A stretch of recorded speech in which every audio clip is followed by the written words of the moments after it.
Good morning everyone, welcome to DMI academy. तर आज आपण या व्हिडिओमध्ये रसशास्त्र वैशिष्ट्य कल्पना जो आहे पेपर 2 चा फर्स्ट रेसिपी जो आहे तो अनुपान या चॅप्टर मधून आलेला होता। तर तो अनुपान चॅप्टर आपण वन शॉट लेक्चर मध्ये कव्हर करणार आहे विदिन 5 to 10 मिनिट्स मध्ये। तर आपण सगळ्यात पहिले बघूयात अनुपान म्हणजे काय। तर प्रॉपर्टीज ऑफ अनुपान बघा, औषधी कार्यामध्ये संवादात्मक वेळ आणि त्या घटक द्रव्यांसोबत घेतले जाणारे माध्यम म्हणजे अनुपान। मतलब औषधी द्रव्य जे आहे, औषधी द्रव्यांसोबत आपण जे सोबत पेय घेतलं जातं, औषधी द्रव्यानंतर घेतलं जातं, त्याला आपण म्हणतो अनुपान। बघा अनुपानाचे विशेष महत्त्व काय दिले, तर अनुपान आपण काय म्हणून यूज करू शकतो, उदक, दुग्ध, मध, घृत, क्वाथ, सोरस असं वागले हे जे आपण औषधी सोबत घेतोय तर यांना आपण अनुपान म्हणू शकतो। त्यानंतर रोग आणि औषधीची प्रकृती यानुसार अनुपान निवडले जाते। फॉर एक्झाम्पल, आता एखादा रोगी त्याला काहीतरी शीत गुणात्मक असं व्याधी झालेलं आहे, तर आपण तिथं अनुपान उष्ण घेतो, तर असे विरुद्ध अनुपान घेतलं जातं। काही औषधी पाण्यात विरघळतात, ठीक आहे, काही औषधी काय होतात पाण्यात विरघळतात, त्यामुळे पाणी अनुपान दुधात परिणाम वाढतो, ठीक आहे, पाणी अनुपान आणि दुधात परिणाम वाढतो। तर बघा सहपान म्हणजे काय, तर औषधी द्रव्य सोबत घेतलं जातं। सहपान म्हणजे औषधी खाताना लगेच घेतलं जातं ना, ते सहपान, आणि औषधी खाल्ल्यानंतर ते घेतलं जातं त्याला आपण काय म्हणतो अनुपान। सहपान म्हणजे फळे, भाजी, धान्य, मांस, दही, दूध इतके, ठीक आहे। तर अनुपान अकॉर्डिंग टू दोष आता आपण बघतोय, व्हेरी इम्पॉर्टंट आहे बघा, वात, पित्त आणि कफ अनुसार। तर वाताचा अनुपान उदाहरणार्थ बघा, स्निग्ध उष्ण द्रव्य वाताचा, पित्ताचा शीतमधून आणि कफाचा वृक्ष उष्ण या गुणात्मक अनुपान हवा। उदाहरणार्थ वाताचा अनुपान काय असू शकतो, सुरा, संविधक, कुशोदक, धान्य आम्ल, फळ आम्ल, ठीक आहे। पित्ताचा काय असू शकतो, मृद्विक, सोरस, क्षीर, आम्लकी, सोरस, ठीक आहे, आणि कफाचा मधु, ठीक आहे, कषाय म्हणजे क्वाथ, ठीक आहे, आणि मूग।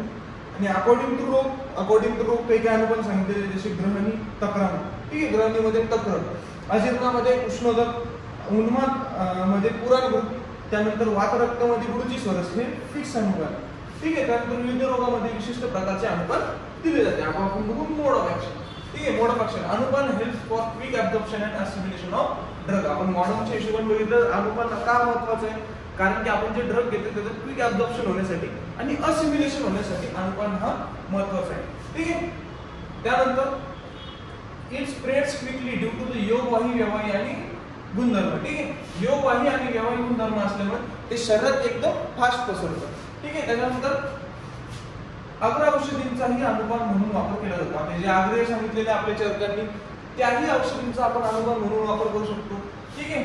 तसेच sustaining drug action as in the chronic disease, for example वात व्याधी, त्याच्यामध्ये तैलपान, हे कसे क्रोनिक डिसीज काही त्याच्यामध्ये पण हे कसे सस्टेनिंग आहे अनुपान। एक्झाम्पल आता मॉडर्न मध्ये काय म्हणू शकतो आपण अनुपानला, व्हेइकल, ऍडज्युव्हंट, सिनर्जिस्ट किंवा इत्यादी। आता कॉन्ट्राइंडिकेशन ऑफ अनुपान आपण सिलेबस नुसार बघतोय, MCISM सिलेबस नुसार हे जे पॉइंट आहे त्यानुसार या नोट्स काढलेले आहेत आणि ते आपण बघतोय। आता कॉन्ट्राइंडिकेशन म्हणजे वर्ज्य कुठे कुठे आहे, कॉन्ट्राइंडिकेटेड इन कंडिशन लाईक ऊर्ध्वजतुर्गत द्रव, श्वास, कास, हिक्का, त्याच्यानंतर उरक्षक, पीनस, स्वरभेद, ठीक आहे, आणि जे गीत, भाष्य, अध्ययन, प्रसक्त करणारे अनुपान वर्ज्य। त्यानंतर अष्टांगहृदयमध्ये काय सांगितले, अष्टांगहृदयमध्ये प्रमेह, गलगंड, नेत्ररोग, त्यानंतर प्रक्लिन्न देह, व्रण, ठीक आहे, एक्सेस इंटेक ऑफ वॉटर, जास्त पाणी पिला असेल हे कॉन्ट्राइंडिकेटेड सांगितले। त्यानंतर सम स्पेशल अनुपान्स are contraindicated in some condition. असं उष्ण दही सोबत आपण नाही घेऊ शकत, त्यानंतर मधु सोबत आपण भरला तर तुर्वक, रसायन आणि पैतिक रोगामध्ये आपण मधु हे अनुपान नाही घेऊ शकत, ठीक आहे, कारण त्यामुळे दाहभ्रम निर्माण होतो। त्यानंतर निषिद्ध द्रव्यामध्ये अनुपान दिल्याने आशयदृष्टी होऊ शकते। त्यानंतर disturbance in stomach in chest, ठीक आहे, स्टमक आणि चेस्ट मध्ये जर डिस्टर्बन्स असेल तेव्हा आपण अनुपान नाही घेऊ शकत। Increase moisture of food in throat, त्यानंतर cause watery discharge from tissue and produce indigestion, vomiting etcetera. या ठिकाणी आपण कॉन्ट्राइंडिकेटेड आहे। आपल्याला मोस्टली क्वेश्चन काय येतो हे बघा, आपल्याला मोस्टली काल लास्ट इयर PYQ आला होता योगराज बुलबुल, ठीक आहे, योगराज बुलबुलचा अनुपान लिहायचं होतं आपल्याला, त्याच्यावर आपला मेन फोकस आहे। पण तुम्हाला अनुपान ही कन्सेप्ट पहिली समजली पाहिजे, त्यामुळे मी सांगतो ठीक आहे. तुला औषधी वेगवेगळे अनुपान एकल द्रव्य चिकित्सेमध्ये आणि कल्पमध्ये, म्हणजे एकल द्रव्य पण त्याचे अनुपान वेगळे आणि त्याच्यानुसार रोग वेगवेगळे असं सांगितलं.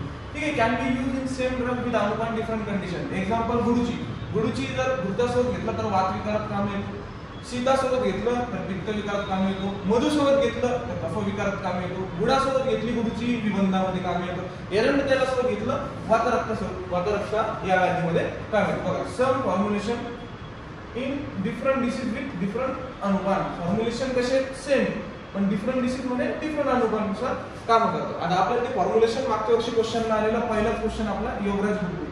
आता योगराज बुलबुल मध्ये बघा इंडिकेशन, ठीक आहे, इंडिकेटेड कंडिशन आणि अनुपान कोणते कोणते. तर राष्ट्राधिकार वात्याधी सगळ्यांना लक्षात राहतं, राष्ट्राधिकार वात्याधी. त्यानंतर दार्विकपात प्रमेयामध्ये, गोमूत्र होत घेतला पांडू, ठीक आहे. त्यानंतर मधु अनुपान घेतलं योगराज बुलबुल सोबत मेदवृद्धी कमी करतो. त्यानंतर निंबकवात घेतला कुष्ठव्याधी कमी करतो. त्यानंतर अमृतवात घेतला, ठीक आहे, वातरक्तामध्ये कामी. त्रिफलावात घेतला नेत्ररोगासाठी कामी. हे जर तुम्ही लिहिलं असतं पेपरला तर तुमचे 5 मार्क फिक्स 100%, ठीक आहे. त्यानंतर कंकायन गुटिका. कंकायन गुटिकामध्ये जर कंकायन गुटिका सोबत मध्ये घेतलं तर ते वातच गुणमात करतात. गोक्षीर घेतलं पित्तच गुणमात करतात. गोमूत्र घेतलं कफच गुणमात करतात. त्रिदोष गुणमात दशमलवात आणि उष्ट्रक्षीर रक्तच गुणमात. आता वात पित्त कफ तुम्हाला लक्षात राहील, पण तुम्हाला आता मध्याचं यम गोक्षीरचा G² mg² du हा त्याचा ट्रिक होती, ठीक आहे. मध्य पहिले क्षीर नंतर मूत्र, कशाचं गोमूत्र, नंतर दशमुखवात आणि उष्ट्रक्षीर हे त्याचं वात पित्त कफ त्रिदोष आणि रक्तच गुणमात. कंकायन गुटिका आली तर लक्षात ठेवा mg² du. नेक्स्ट आहे आपला रस सिंधू. रस Sindhu is very very easy, कारण की या शोध नॉर्मल अनुपान आहे बरं. नॉर्मल अनुपान लक्षात ठेवायचं तुम्हाला. जसं की अजिंठामध्ये जर मधु सोबत घेतला मधु किंवा मुस्तादिपत अजिंठा, मातृंग सरस सोबत घेतला अरुचिमध्ये, सरळ सरळ हे नॉर्मल आहे. त्रिफला सोबत किंवा विडंगा सोबत घेतलं तर भगंदरमध्ये. त्यानंतर मधु सोबत घेतलं किंवा एलाब्धिक वात सोबत घेतलं सर्दी. आपल्याला माहिती आहे आपल्याला सर्दी व्हायला लागली की आपण काय करतो एला, आहे की नाही. वासास्वरस बघा, वासास्वरस रस सिंधू. वासास्वरस कशावर काम करणार आहे का असतो, पिपल्ली कशावर रस करणार आहे का असतो.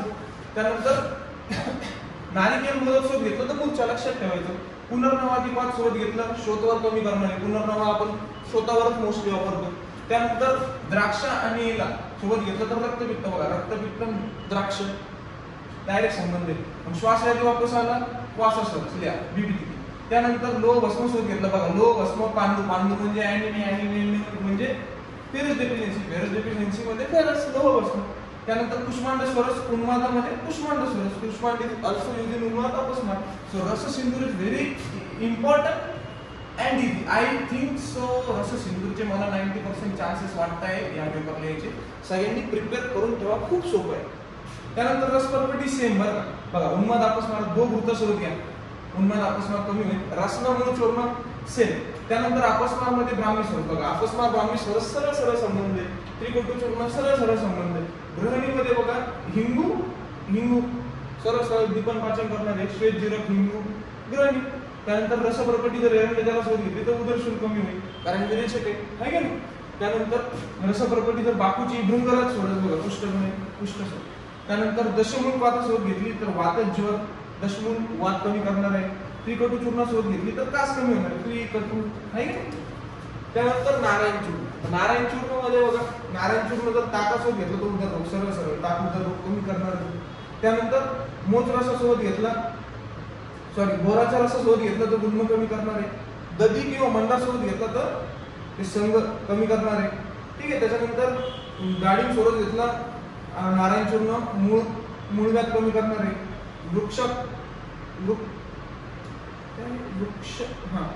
वृक्षाम्ल सोबत घेतला परिवर्तिका कमी करणार. उष्णता सोबत घेतला अपचन. हे तर कॉमन आहे. उष्णता अपचन ताक उदररोग, ठीक आहे. त्यानंतर भृंगराज स्वरस तुम्ही लिहू शकता, कॉमन लिहा. लास्ट ट्रिक सांगणार. केशर गुगुळ लास्ट आपला. केशर गुगुळ मध्ये आपण केशर गुगुळ गोमूत्र सोबत घेतलं शोध करू. गोमूत्र शोध करे हे सगळ्यांना माहित पाहिजे. पुनर्नवा गोमूत्र दानवाहिता शोध करे.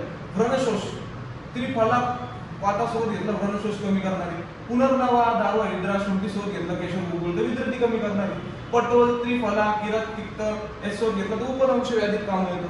त्रिफला वातासोबत घेतला केशर गुगुळ तर मलविबंध कमी करतो. त्रिफला विरेचक आहे. रासनाधिपात सोबत घेतला संधिग्रह वाताचा व्याधी ऑफिस. रासनाधिपात संधी वात त्यानंतर गुडूची वात रक्त, गुडूची आणि वात रक्ताचा खूप जवळचा संबंध आहे, लक्षात ठेवा. आता वेगवेगळ्या प्रकारचे आहारानुसार अनुपान, हे पण खूप महत्वाचं आहे, हे सगळ्यात कॉमन आहे, हे तुम्ही सगळीकडे लिहू शकता. आहार द्रव्य अनुपान बघा, य गोधूम दही मध शीत जल. पिष्टांमध्ये कोष्णजल सोबत पल्सेस व्हेज, याच्यामध्ये मजकूर तक्र धान्य आम्ल, मांस मध्ये मद्य अनुपान. ठीक आहे. बाकी अनुपान रस औषधीमध्ये remove the toxicity of the रस औषधी, रस औषधीमध्ये का बरं वापरतो आपण रस औषधीची टॉक्सिसिटी कमी करण्यासाठी. त्यानंतर तीक्ष्णता कमी करण्यासाठी अनुपान वापरतो. Carrying the small quantity dose to the target site increase the bioavailability. काय करतो माहिती का, आता जे टार्गेट साइट आहे एकदम प्रॉपर टार्गेट साइटवर जाणार, तिथे त्याची बायो अवेलेबिलिटी वाढवणार, मग तिथे त्याचं ऍब्झॉर्प्शन वाढणार, ऍब्झॉर्प्शन वाढलं तर ड्रग ओरिजिनल मध्ये ओके काम करणार, आणि त्यांनी ओके काम केल्यानंतर आपली बॉडी निरोगी राहणार 100%. हे सगळं काम करत आहे अनुपान. त्याच्यामुळे आपण काय म्हणतो, अनुपानला व्हेहिकल असं म्हणतो.